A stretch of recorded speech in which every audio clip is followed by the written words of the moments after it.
When you pay your federal taxes, your federal income tax is determined by the IRS tax tables. There are 7 tax brackets you can fall into based on your income, with each bracket increasing the percentage of tax you pay on that portion of income. Find out more about IRS tax tables, which tax brackets you fall into, and how much you can expect to pay in federal income tax.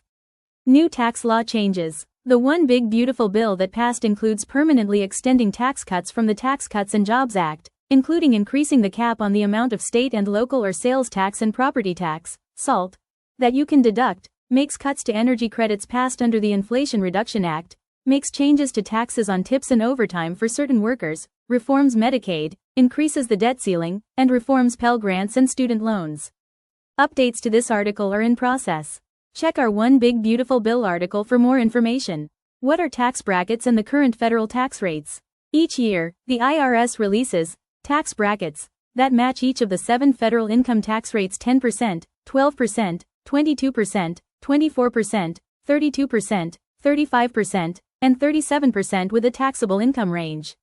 There's generally a separate set of tax brackets for each filing status, except the brackets are the same for the married filing jointly and qualifying surviving spouse filing statuses.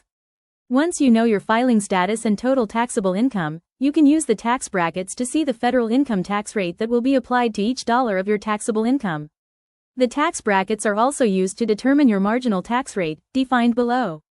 For instance, if your total taxable income falls within the 22% tax bracket for your filing status, your marginal tax rate is 22%.